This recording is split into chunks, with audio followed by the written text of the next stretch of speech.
नमस्कार.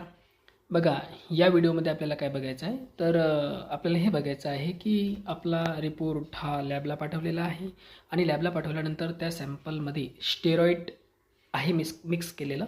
तर हा गंभीर मामला आहे, म्हणजे गंभीर प्रकरण आहे.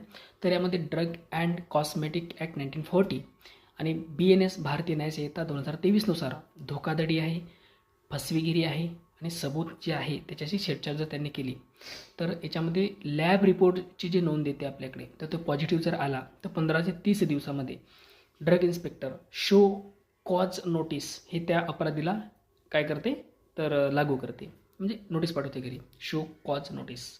आणि ती नोटीसमध्ये त्याचं स्टेटमेंट घेतलं जाते. नंतर ते स्टेटमेंट घेतल्यानंतर समाधानकारक जर नाही आलं तर लगेच त्याच्यावर FIR होते. आणि हा गंभीर मामला आहे की यामध्ये पेशंट कोमामध्ये गेलेला आहे, कोमामध्ये जात होता, किडनीवरती परिणाम झालेला आहे, टोटल हिप रिप्लेसमेंट करावी लागते, ब्लड डॅमेज झालेला आहे आणि 90% याच्यावर परिणाम झालेला आहे आणि जाण्याच्या मार्गामध्ये होतं. तर हा गंभीर मामला आहे. याच्यामध्ये FIR कोर्टाच्या थ्रू आपण काय करू शकतो, दर्ज करू शकतो. समाधानकारक उत्तर जर नाही दिलं तर FIR त्याची नोंदवल्या जाते. नंतर डायरेक्ट कोर्टमध्ये आपण प्रोसिक्युशन दाखल करू शकतो जर पोलिसांनी FIR दर्ज करायला नकार दिला तर यामध्ये रुग्णाला गंभीर इलाज आणि FIR त्यामध्ये लवकर इलाज म्हणजे FIR लवकर केला जाते. रिपोर्ट त्यामध्ये नंतर रिपोर्ट आला समजा आपला, तर रिपोर्ट नंतर 1 ते 3 महिन्यामध्ये FIR दाखल केलं जाते, म्हणजे खटला टाकला जाते. तर ही जी गोष्ट ही चुकीची आहे. 1 ते 3 महिने जे लागतात हे खूप मोठा कालावधी असतो.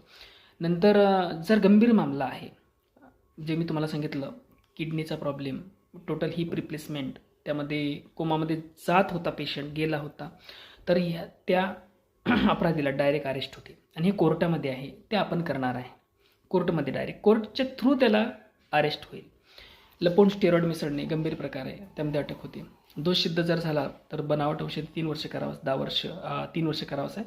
मॅक्झिमम अधिक जेल असू शकते आणि 10 लाखपर्यंत किंवा त्याच्याहीपेक्षा दंड जास्त असते. आणि इजा झाली तर अधिक त्यामध्ये त्याला कठोर शिक्षा दिली जाते. आणि ही स्थिती जर आपल्याला चेक करायची असेल, कुठपर्यंत आपली स्थिती आली केस, तर RTI टाकायचा. RTI 2005, right to information act 2005. File copy घ्यायची, नोटिंग रिपोर्ट घ्यायचा, ती माहिती आणि RTI 2005च्या द्वारे रेकॉर्ड काढणे हा आपल्यासाठी एक मजबूत सबूत आहे. तर हे आपण स्थिती आपल्या केसची जाणू शकतो. तर यावरती RTI हा बेस्ट त्यावरती ऑप्शन आहे. आणि जे काही विविध अगोदरच्या व्हिडिओमध्ये आपण बघितलेलं आहे तो पण आपण त्यामध्ये अप्लाय करू शकतो. धन्यवाद.